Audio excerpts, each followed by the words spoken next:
तो देखो हमने दो रिएक्शंस देख ली है प्रिपरेशन की। अब हम बढ़ेंगे अपनी थर्ड रिएक्शन की तरफ जिसका नाम है वुड्स रिएक्शन।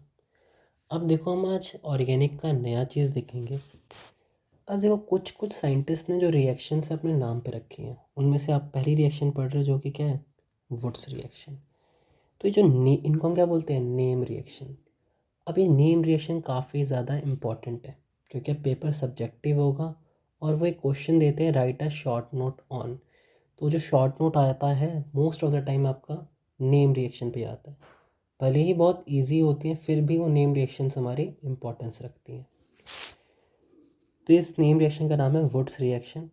और ये इसके अंदर हम क्या करते हैं, एल्काइल हैलाइड से बनाते हैं। अब मैं जानता हूँ कि सबको पता है एल्काइल हैलाइड क्या होता है, आर एक्स को हम एल्काइल हैलाइड बोलते हैं। देखो मैं ले लिया मिथाइल ब्रोमाइड CH3Br, तो ये क्या बन गया आपका मिथाइल ब्रोमाइड बन गया। अब अच्छा एक बार ध्यान रखना सबके सब, ऑर्गेनिक में आपको हर वक्त बैलेंसिंग करने की कोई खासा ज़रूरत नहीं होती है।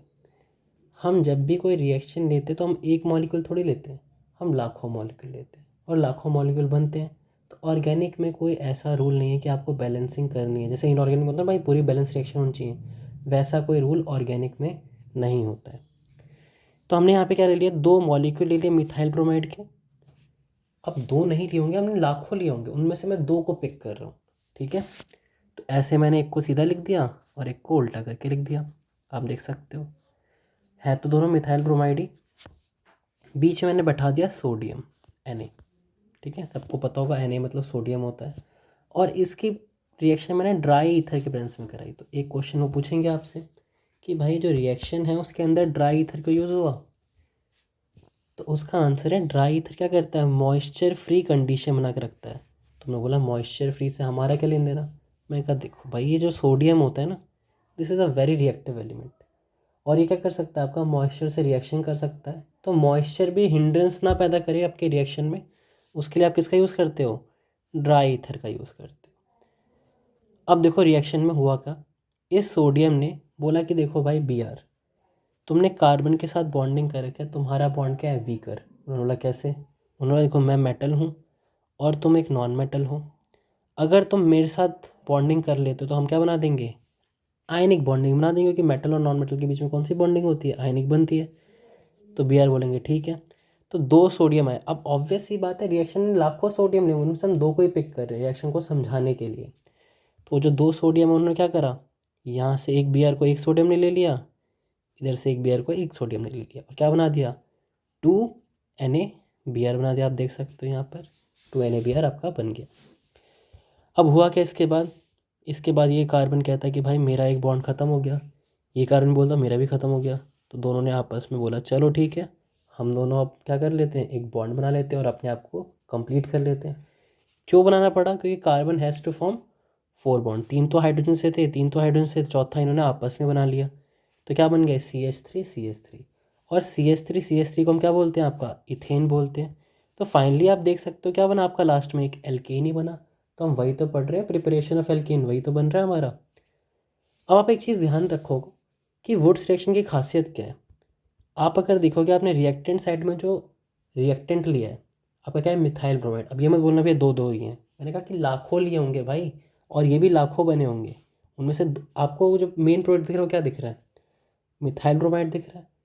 और प्रोडक्ट में जो प्रोडक्ट दिख रहा है वो क्या दिख रहा है, इथेन। आप देख सकते हो मिथाइल ब्रोमाइड में एक कार्बन होता है और इथेन में कितने होते हैं, दो कार्बन होते हैं। तो वुड्स रिएक्शन की खासियत क्या है कि इसके अंदर डबल नंबर ऑफ कार्बन वाला एल्केन हमें प्राप्त होता है। ठीक है, ये बात को हमेशा हमें ध्यान रखना है। अब देखो अगली जो रिएक्शन है वो है डी कार्बोक्सिलेशन। अब देखो डी कार्बोक्सिलेशन रिएक्शन की खासियत क्या है कि भाई देखो भाई डी कार्बोक्सिलेशन रिएक्शन में क्या होता है, लिखा हुआ है डिलीट कर दो कार्बोनेट को, डिलीट कर दो कार्बोनेट को, डी कार्बोक्सिलेशन। तो हमने बोला ठीक है। तो सबसे पहले देखो बुक में डायरेक्ट ये वाली रिएक्शन दे रखी है और हमें ये पता नहीं लगता कि भाई ये चीज़ कैसे बनी होगी। तो उसको मैं एक बार बनाकर दिखा रहा हूँ कि जो बुक में डायरेक्ट रिएक्शन दे रखी है उसमें जो एक रिएक्टेंट है ये वाला, वो कैसे बना है तुम्हारा। तो देखो हम सबके सब जानते हैं कि हमने एक रिएक्शन पढ़ी थी एसिड बेस रिएक्शन। तो मैंने एसिटिक एसिड आपका ले लिया उसकी रिएक्शन मैंने करा दी आपकी NaOH के साथ, जो कि आपका एक बेस होता है। एसिड बेस रिएक्शन होगी, और एसिड बेस रिएक्शन में जानते क्या बनता है, सॉल्ट और वाटर। तो ये बन गया वाटर, और ये क्या बन गया, सॉल्ट। ठीक है, तो अब ये सॉल्ट जो बना, इसको हम डीकार्बोक्सिलेशन वाली रिएक्शन में यूज़ करते हैं, जो NCERT में डायरेक्ट दे रखा है। ठीक है, तो हमने देख लिया सॉल्ट भी कैसे बना था, तो ये हमने लिख दिया भाई सॉल्ट यहाँ पर है। हमने इसकी रिएक्शन फिर से किससे कराई आपकी, NaOH से करा दी। इस सॉल्ट की भी रिएक्शन मैंने किससे कराई, NaOH से करा दी।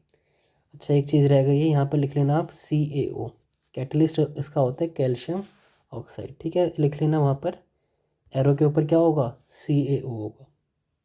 अब देखो रिएक्शन में आप पूछेगा CaO क्यों होता है, तो CaO का भी वही काम है कि वो क्या करेगा, मॉइस्चर को खींच लेगा, ताकि मॉइस्चर इस रिएक्शन में क्या करे, कोई भी हिंड्रेंस पैदा ना करे। कैसे हिंड्रेंस पैदा कर सकता है, मैं कहा ये सॉल्ट बना है ना, सॉल्ट अपने आप को तोड़ सकता है ना किसके प्रेजेंस में, वाटर के प्रेजेंस में, अलग अलग वे में। अब देखते हैं रिएक्शन में क्या हुआ। तो रिएक्शन में बहुत सिंपल चीज़ है, यहाँ से ये वाला पार्ट और NaO आपस में गठबंधन करके भाग गए। अब देखो हुआ क्या, क्या निकला, तुमने बोला 2 सोडियम निकले, मैंने कहा हाँ Na2 निकल गया। कार्बन एक था, मैंने कहा हाँ एक कार्बन भी है, और 3 ऑक्सीजन है, 2 यहाँ से और एक यहाँ से, तो क्या निकल गया, Na2CO3 निकल गया, जिसका नाम क्या होता है, सोडियम कार्बोनेट। आपने कार्बोनेट को निकाल दिया मॉलिक्यूल में से, डिलीट कर दिया आपने मॉलिक्यूल में से। अब लेकिन दिक्कत क्या हुई जब ये सब डिलीट हो गया आपका, तो इस कार्बन का एक बॉन्ड ख़त्म हो गया, तो यहाँ पर इस हाइड्रोजन भी अकेला पड़ गया। तो उस कार्बन और हाइड्रोजन ने क्या बोला, हम आपस में बॉन्डिंग कर लेते हैं, और उन्होंने क्या बना दिया, CH4 बना दिया। और CH4 आपका मीथेन होता है, जो कि आपका एल्केन है। तो हमने प्रिपेयर कर दिया फाइनली एल्केन। ठीक है, तो ये बहुत सिंपल है। यहाँ से हमने इस पूरे मॉलिक्यूल को बीच में से हटा दिया, जो कि क्या था, Na2CO3 था। फिर यहाँ से हाइड्रोजन बच गया, यहाँ पर CH3 बचा था। दोनों ने अपना बॉन्ड कंप्लीट कर लिया, बॉन्ड कंप्लीट कर लिया तो आपका क्या बन गया, एल्केन बन गया। अब इस रिएक्शन की क्या खासियत है कि प्रोडक्ट साइड में अगर आप देखोगे तो कितने कार्बन वाला रिएक्टेंट है, 2 कार्बन वाला। और रिएक्टेंट साइड पे जो आपका एल्केन बना है वो कितने कार्बन वाला बना है, 1 कार्बन वाला। तो इस रिएक्शन को हम तब यूज़ करते हैं जब हमें एक लेस कार्बन वाला एल्केन बनाना पड़ता है। अभी जो ग्रीन पेन से चीज़ें लिखी हुई हैं अभी काम नहीं आएंगी, जब हम पूरा चैप्टर पढ़ लेंगे तो एक क्वेश्चंस होते हैं कन्वर्जन के, वहाँ पर ये बहुत ज़्यादा इंपॉर्टेंस रखती हैं। ठीक है, तो हम उसके लिए इसको अलग अलग पेन से, मैं नोट्स में भी लिखा हुआ है और यहाँ पर भी मैं लिख रहा हूँ। अब अगली जो रिएक्शन है वो है आपकी कॉल बेस रिएक्शन। ये कॉल बेस सिंथेसिस या इसको कॉल बेस इलेक्ट्रोलाइसिस भी बोलते हैं। तो देखो होता है क्या इसके अंदर, फिर से मैंने इसी सॉल्ट को पकड़ लिया, इस सॉल्ट को मैंने किस में डाल दिया, पानी में डाल दिया, और क्या शुरू कर दी मैंने, इलेक्ट्रिसिटी शुरू कर दी। मैं क्या करना चाहता हूँ, बेसिकली इलेक्ट्रिसिटी की हेल्प से इसको तोड़ना चाहता हूँ। अब देखो बुक में ये सीधा ऐसे करके रिएक्शन को दे दिया गया है, लेकिन हम इसको अच्छे से समझेंगे कि भाई कैसे हुई, कैसे पूरा का पूरा प्रोडक्ट आपका बना है। तो देखो पानी में जाते ही क्या होगा, ये एक सॉल्ट है, ये अपने आप को ऐसे ब्रेक कर लेगा, अनायन और कैटायन के अंदर अलग अलग, CH3COO माइनस अलग हो जाएगा, Na+ आपका अलग हो जाएगा। यहाँ पर 2 मॉलिक्यूल थे तो ऐसे 2 मॉलिक्यूल में सेपरेट हो गया अपने पते में। अब यहाँ पर पानी भी तो क्या करेगा, अपने आप को H+ और OH फॉर्म में रखता है ना वाटर के अंदर, तो पानी भी ऐसे सेपरेट हो चुका है H+ और OH के अंदर। अब थोड़ा सा हटा देते ताकि चीज़ें क्लियर क्लियर देखें। अब देखो यहाँ पर क्या हुआ, जो ये CH3C डबल बॉन्ड O है, यहाँ पर COO दिख रहा होगा आपके लास्ट में, तो COO मतलब CO2 आपको दिख रहा होगा, यहाँ से CO2 बनकर बाहर निकल जाएगा। ये जो CO2 बन के बाहर निकल गया आपका मीडियम से, अब क्या बचा, आपने बोला यहाँ पर 2 CH3 बच गए, क्योंकि 2 जो कार्बन डाइऑक्साइड थे वो तो यहाँ से बाहर निकल गए। जो 2 CH3 बच गए उन्होंने क्या करा, आपस में बॉन्डिंग कर ली, तो CH3 बन गए। और हम जानते हैं CH3 मतलब क्या होता है, इथेन। तो आपका एक इथेन बन गया। अभी हम देखेंगे कौन सी चीज़ एनोड पे बनती है, कौन सी चीज़ कैथोड पे बनती है और क्यों बनती है, वो तो बात की बात है। अब हमने देखा हमारा बच क्या गया मीडियम में, आपने बोला एक ये बन गया, एक कार्बन डाइऑक्साइड बन गया, और हम देखते हैं तो यहाँ पर हमें दिखा कि 2 सोडियम भी हैं। उन सोडियम ने किससे रिएक्शन कर लिया, पानी के अंदर जो OH होंगे, आपने बोला एक ही है, मैंने कहा अरे यार पानी में लाखों होंगे, एक मॉलिक्यूल थोड़ा लोगे घोलने के लिए। तो मैंने कहा Na+ ने किससे रिएक्शन कर लिया, OH- से रिएक्शन कर लिया, तो क्या बना देंगे दोनों के दोनों मिलके, NaOH बना देंगे। अब आपने बोला सब कुछ देख लिया, ये बेचारा हाइड्रोजन रह गया। मैंने कहा देखो ये हाइड्रोजन क्या करेगा, अपने जैसे एक को पकड़ेगा और हाइड्रोजन गैस बना देगा।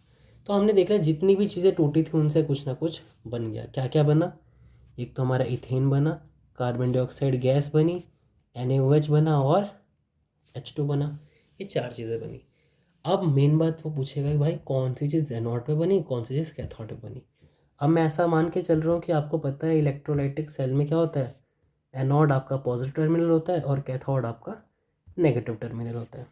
ठीक है, तो एनोड आपका पॉजिटिव हो गया, कैथोड आपका नेगेटिव हो गया। नॉन मेटल्स कैसे होते हैं? नेगेटिव वाले, है ना, हम सबके सब जानते हो इलेक्ट्रॉन गेन वगैरह करते हैं। कार्बन कार्बन का बॉन्ड है इथेन के अंदर, तो एक तरीके का नॉन मेटल टाइप का ही तो है। तो ये किसकी तरफ भागेगा?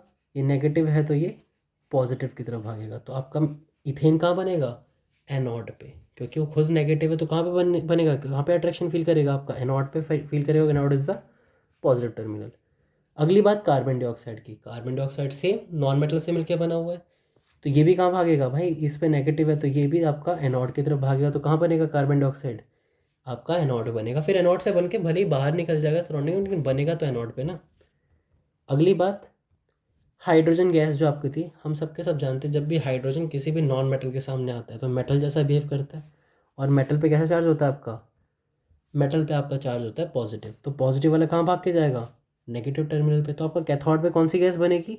हाइड्रोजन गैस बनेगी। अब तुमने बोला NaOH का क्या हुआ? मैंने कहा देखो भाई, जो रिएक्शन करी थी तुमने एक मीडियम में करी थी ना, ऐसे करके मीडियम होगा, उसके अंदर तुमने एनोड और कैथोड को प्लेस करा होगा। वो मीडियम पानी से अब क्या बन जाएगा? आपका NaOH में कन्वर्ट हो जाएगा। तो ये जो मीडियम होगा, जो आपका पानी होगा, अब क्या बन चुका होगा? NaOH बन चुका होगा। तो ये आपके 3 रिएक्शंस थी स्लाइड के अंदर। एक वुड्स रिएक्शन, डिकार्बोक्सिलेशन, और कॉल-बेस इलेक्ट्रोलिसिस या कॉल-बेस सिंथेसिस। ठीक है, तो अब अगली स्लाइड पे हम फिजिकल प्रॉपर्टीज़ ऑफ एल्केन देखेंगे, जो आपको सबसे इजी वाला पार्ट लगेगा इसके अंदर।